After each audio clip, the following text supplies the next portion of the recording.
Welcome to the ITSP Magazine Podcast Network. You are about to listen to the Soulful CXO podcast with Dr. Rebecca Wynn. These conversations focus on the intersection of technology, business, and humanity, exploring how these three areas impact each other. Dr. Wynn interviews guests, including business leaders, entrepreneurs, and experts in various fields, to share insights and experiences on cybersecurity, risk management, and leadership. The podcast aims to provide a fresh perspective on how technology can be leveraged to create positive change in the world. Now sit back, relax, and enjoy the show.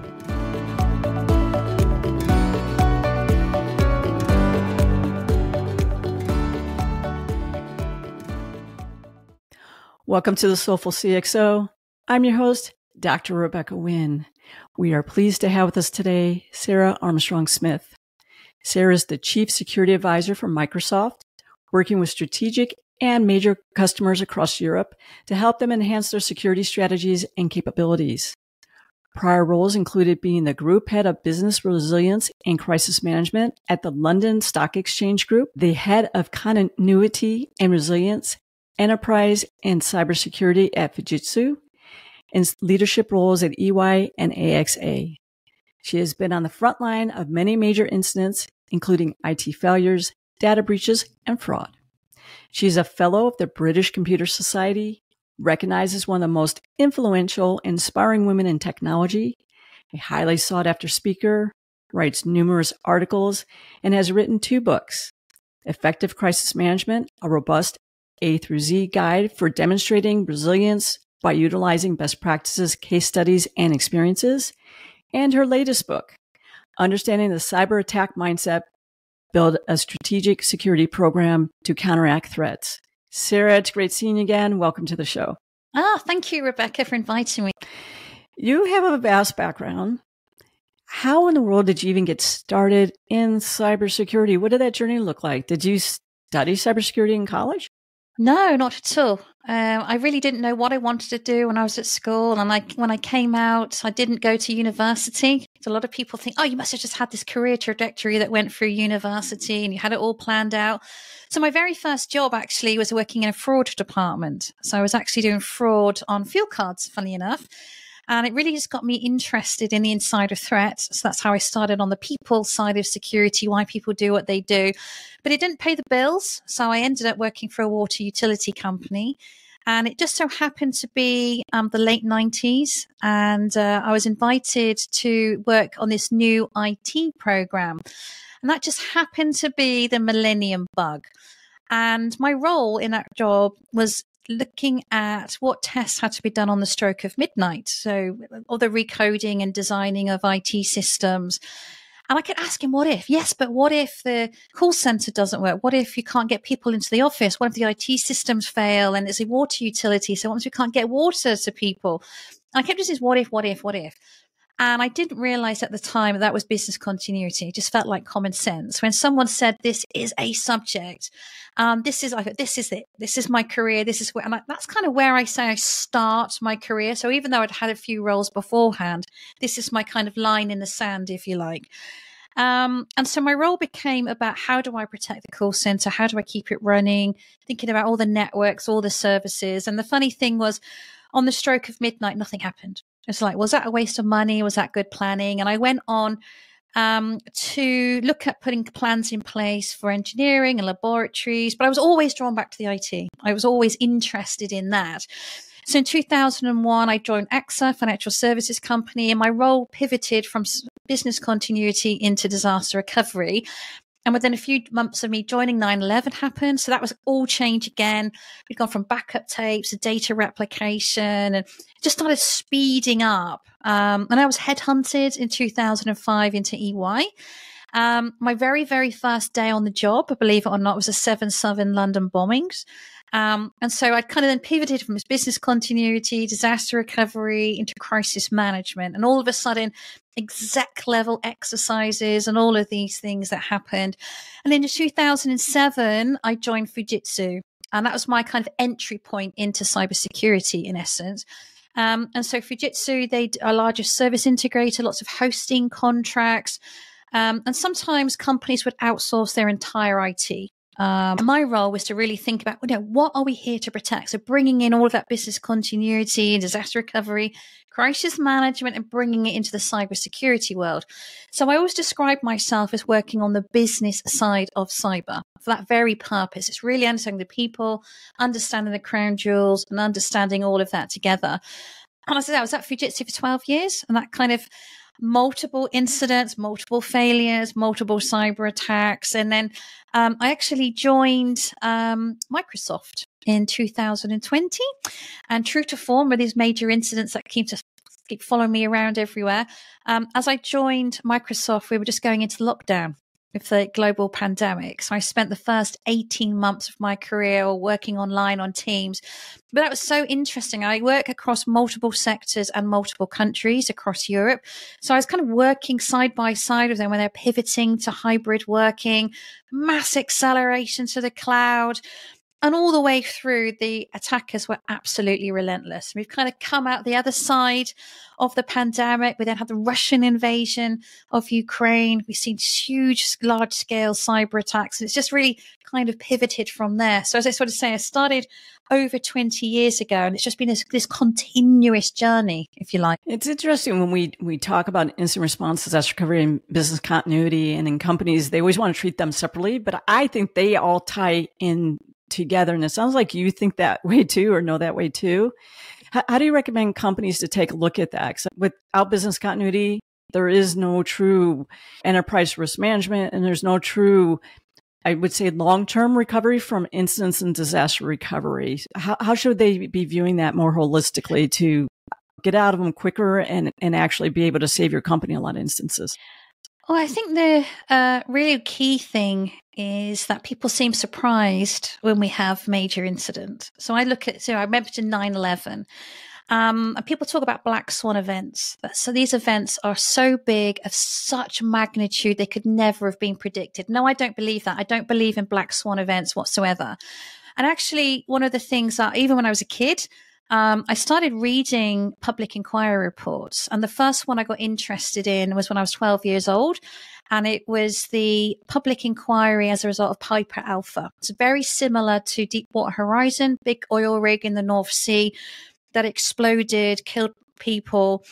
And the public inquiry report really was very interesting to me that, these are major incidents don't just happen from nowhere. There's always a story. There's always a trajectory, warning signs, reports that have gone wrong. It's all kind of hinges on the culture of the organization. And it kind of just really dawned on me with regards to the fact that how bad does it have to get before we take proactive action? And you mentioned my first book, Effective Crisis Management. It's really looking at that. So I've picked some of the worst events in the last 20 years. So the 9/11, Colonial Pipeline, Deepwater Horizon, even the pandemic itself. And even the recent pandemic, this is not the first pandemic we had. We had one 10 years ago, and that was the H1N1 pandemic. But we're always surprised. Lessons get asked. How did we get here? And so that's really important to really think about some of these major incidents, really learn lessons, and what do we have to do to make a proactive change? And that's the real bit that I'm really trying to emphasize to people. Because if it keeps repeating the same problems, you're just going to have the same mistakes, the same incidents. But arguably, they're going to escalate. They're just going to get bigger and bigger until we repeat the cycle. We're going to be here a few years down the road. There's going to be another industrial accident, another cyber incident, another huge scale incident where we're going to be back to square one again, asking the same question. One of the things I like to do here in the United States is I look at the congressional hearings and read through those. And a lot of people don't, but I read the ones that are from the House and from the Senate because they usually have to do a very deep dive. And one of the things I see common thread is where, people didn't want to believe somebody, or they're afraid to speak up and say something because they're afraid to, the whole victim blaming. I tell people, even though people want to say the root cause is a human, I like to look and say, why didn't that human speak up? Why was there not a chain of command? Were they fearful that they lose their job if they say something? Was it basically, beaten out of them, for a failure of a better term, that speaking up doesn't get rewarded? And I think you should reward people to speak up, and people should be be more free to be able to say, guys, I see this. It just doesn't seem right, look right. Because I think your gut really tells you more times than not that something's off, but people don't have those lines to be able to say that or feel like they can say that. Do you see that as well too? Absolutely. I think there's two parts to that. There's a victim blaming and the scapegoating as well. So I get really wound up even when when we talk about cybersecurity, people say the users are the weakest link. It's very easy to blame people. Whether it's a blame person that clicked on the link or we have a major incident, let's throw the CISO under the bus as a scapegoat. But actually by doing that, it doesn't change anything. And I think that's a real challenge is we've got to really have a good hard look at ourselves and have introspection. And that introspection is not a very easy thing to do. But actually, when we think about if someone did make a mistake, they clicked a link, whatever they did, it's because the process does not work or the technology behind it doesn't work. So in this day and age, we have to assume compromise. We have to assume failure. We have to assume with the best will in the world, all the training and all of the things, people are going to make mistakes. People are going to do it. Some people just don't care, so expecting them to care really then comes down to how well or not your organizational culture is. And I think a really great example is you just alluded to, Rebecca, is the fact that, what happens if something doesn't feel right? Someone's applying pressure. I've noticed something that's wrong. I've done an audit and there's all these reds and ambers, but it's a repeat of the same one I did 6 months ago, a year ago. What is your attitude when people give you that information? So do you welcome it with open arms and say, oh, thank you, this is a real opportunity to learn, real opportunity to make change? Or you just kind of go, oh, well, we'll just put it under the carpet and with everything else and hope no one notices? Because people start to see that pattern. And then why would I hold my hand up? Why am I going to put my head above the parapet only to be shot down or only to be ignored? And the problem then is not only the fact that these things scale into a major incident, but also you're more likely to have a whistleblower. And it gets to a point where I'm so fed up.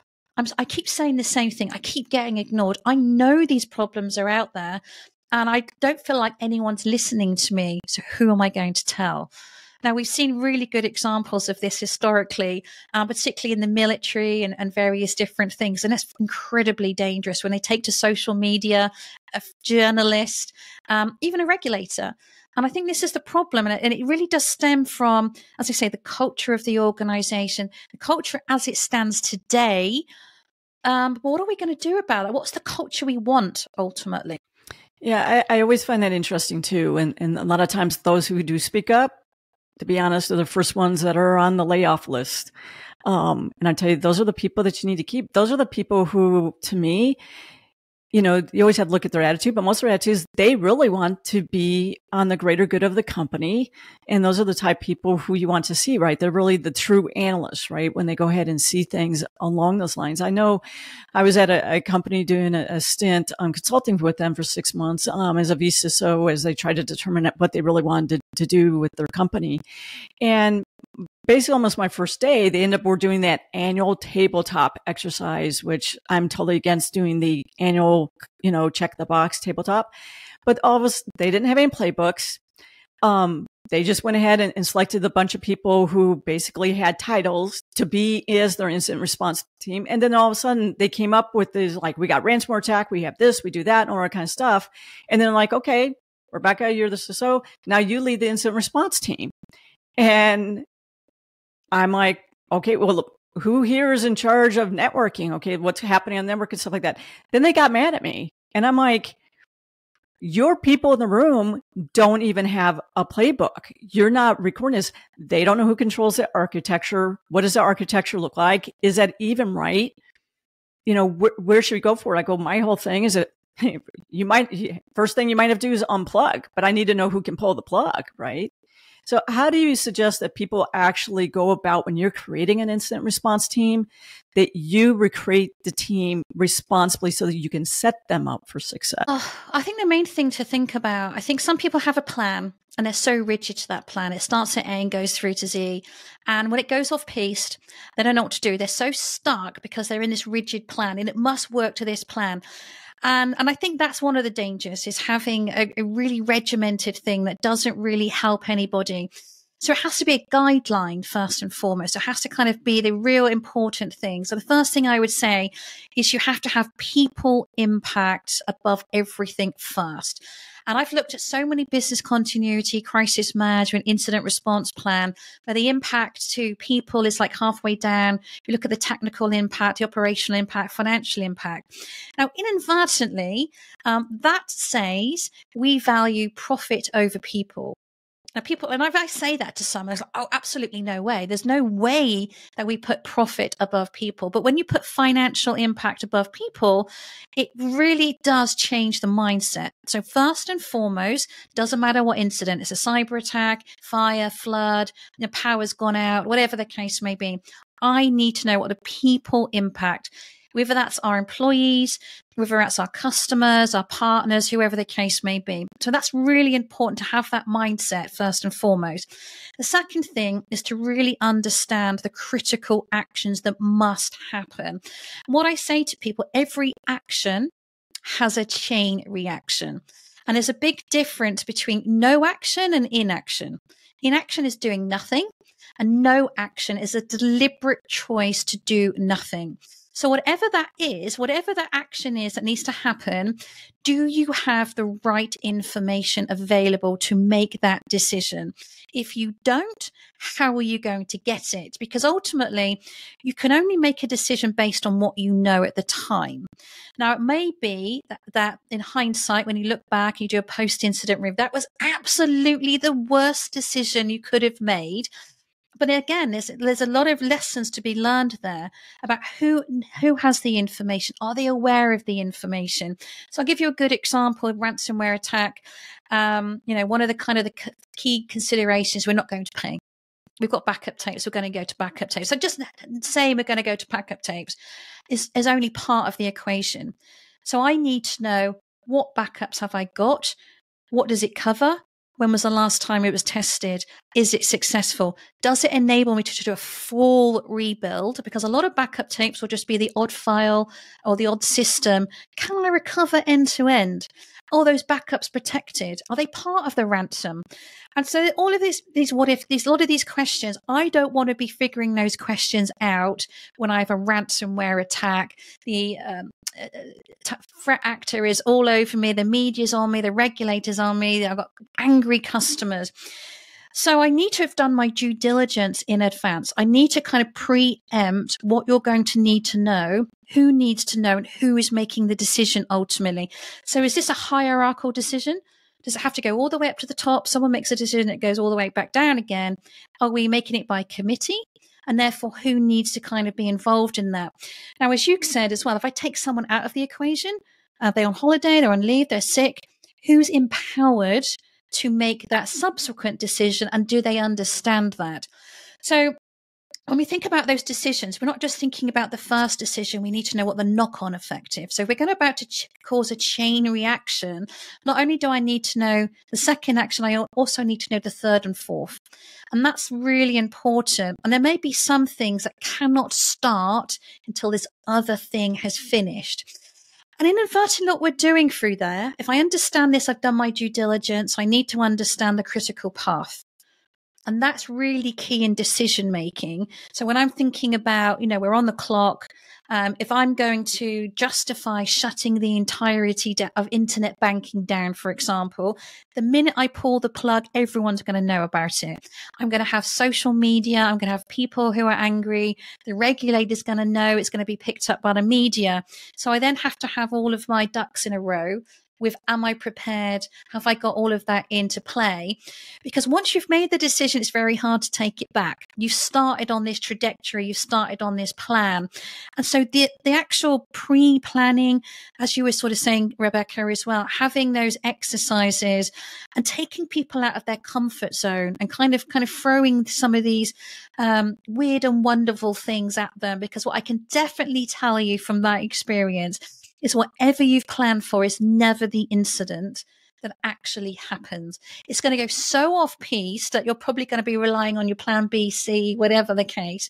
And so we're going to have to kind of think about all of those different things combined and make sure that people are confident in their ability, and they're empowered to make the decisions, ask the questions, and don't just kind of go to this rigid plan, as I said.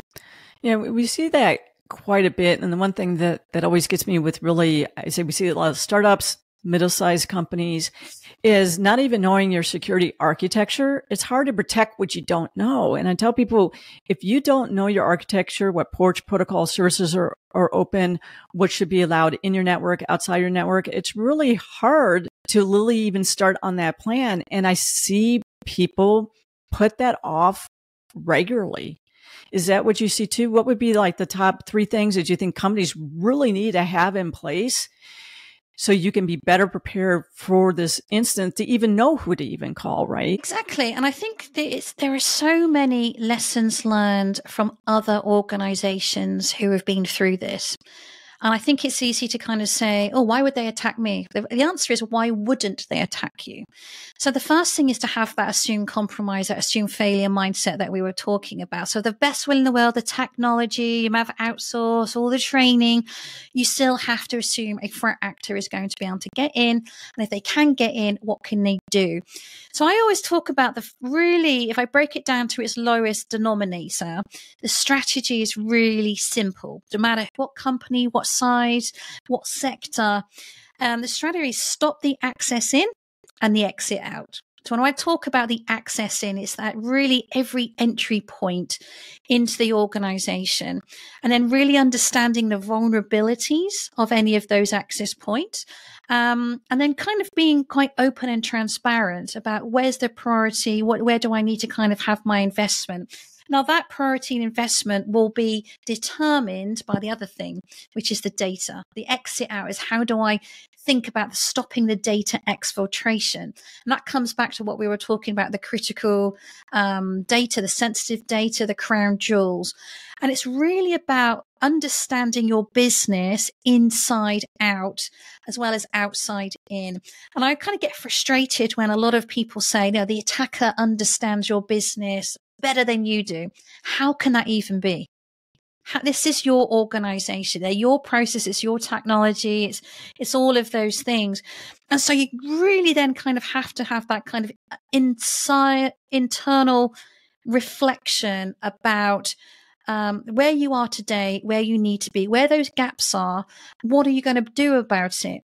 Because we don't have an infinite pot of money and infinite resources. As much as we'd like to have this magic wand and buy lots more cool technology, that's not realistic. That's not how we work in the real world.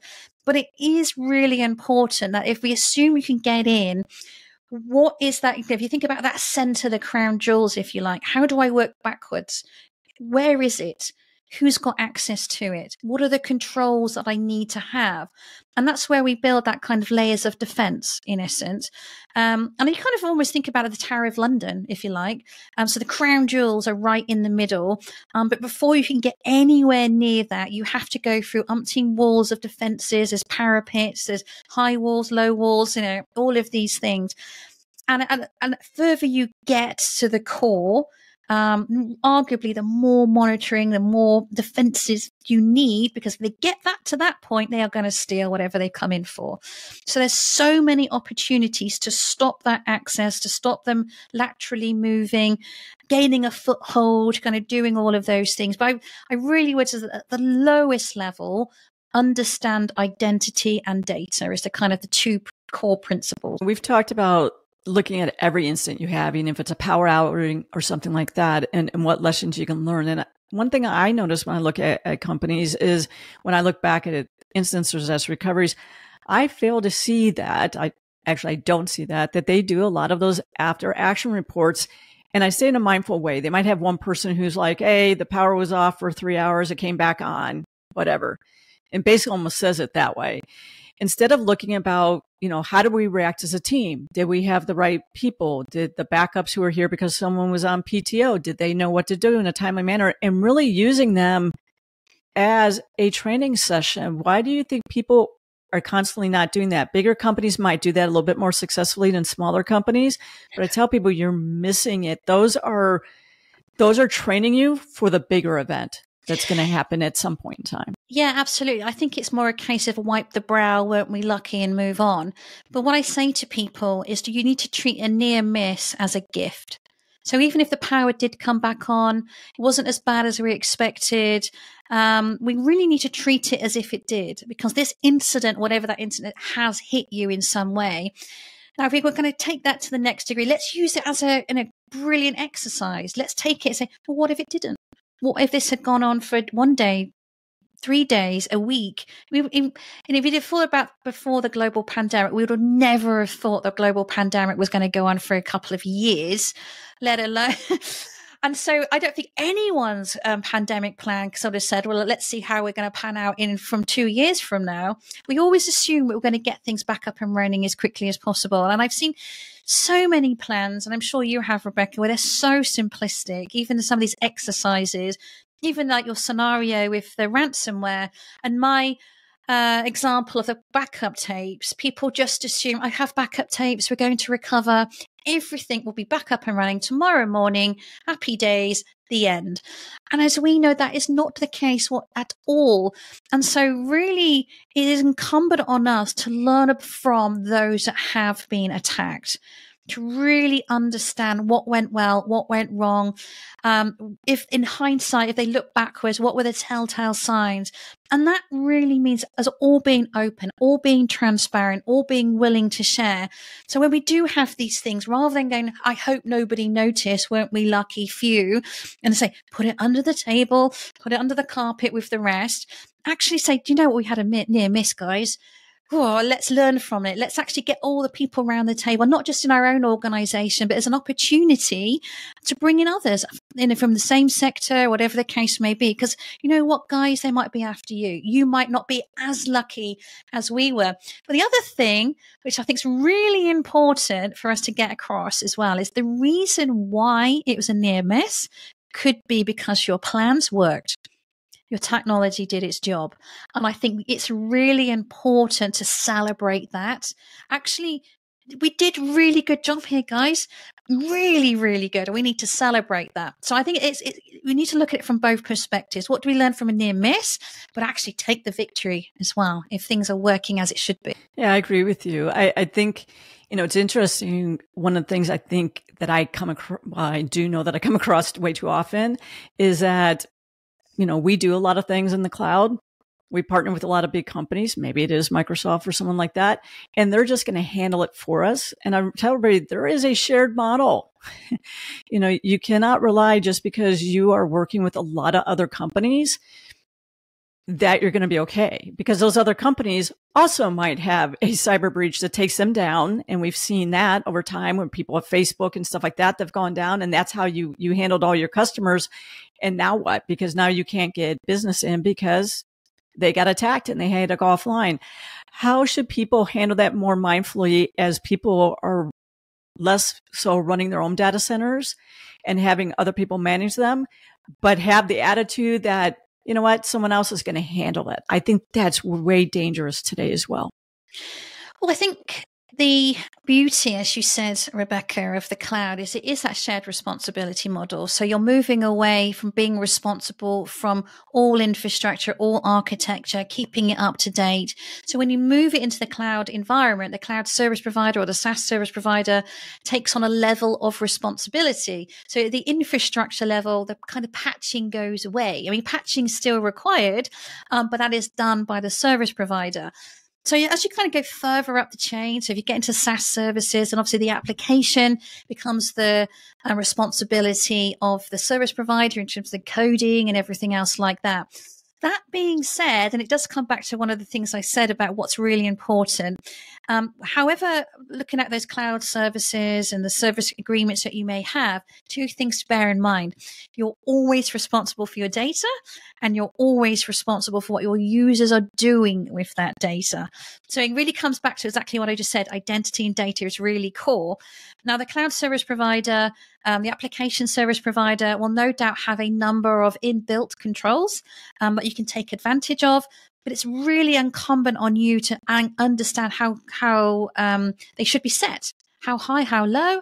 And when something goes wrong, as you sort of said, so if you're getting an alert or something's not working right, something looks a bit strange, again, you still have to be accountable for what your business is going to do about that.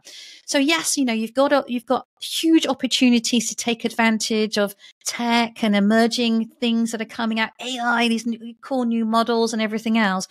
But you still cannot transfer that risk over. You're still accountable ultimately for your people and your data. And having the right process around that. So there's things you can take advantage of, but I think that's really core to the conversation we're having today. Well, unfortunately, our time has totally run short. I want to thank everybody for joining us today. Please go ahead and make sure you like, subscribe, and share this, and give us your comments and tell me who else you might like to have on the show. Also, please subscribe to the Soulful CXO Insights newsletter that is out on LinkedIn. Read through the description of the show where you can have Sarah's contact information. You also have links to her books as well. Sarah, thank you so much for coming on the show. You're an inspiration, and I love having strong, great women here in technology. And thank you for being a role model for all of us women. That's been an absolute pleasure. Thank you, Rebecca.